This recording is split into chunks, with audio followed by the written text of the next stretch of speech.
कोल्हापूरकरांना कदाचित हा गड माहीत नसेल, जिथं ढिगभर अशा विहिरी आहेत आणि असल्या कोठड्या आहेत जिथे वेगळ्याच प्रकारच्या कोष्ट्याच्या जाळ्या आपल्याला बघायला भेटतात. दुर्गम असा गड, पण गडावर गाड्या इतक्या आरामात येतात जसं गावातला एक मित्र 2 मिनिटात येतो म्हणत डायरेक्ट एका तासानं घरी येतो.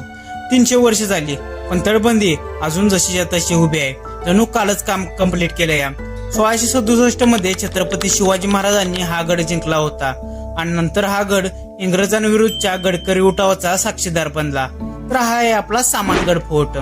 गडावर पोचल्या आईचं आणि महादेवाचं दर्शन आपल्याला भेटतं आणि नुकता उत्खनात बाहेर आलेला आपल्याला महादरवाजा पण बघायला भेटतो.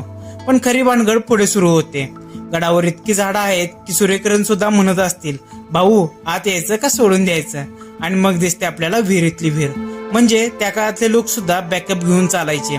इथं शौचकूप आहे, दारुगोळा कोठार आहे आणि दूरवर पसरलेला गडिंग्लजचा नजारा तर एकदमच भारी. पण गडाचं मेन अट्रॅक्शन म्हणजे इथं 7 मोटाची विहीर. इतकी मोठी की आम्ही 8 डोकावून पाहिलं आणि आमचाच आवाज आम्हाला येऊन घाबरून गेला. आणि शेवटी त्या अंधारी कोठडी. दिवसा गेलो तरी मोबाईलची बॅटरी चालूच करावी लागते, इतका अंधार.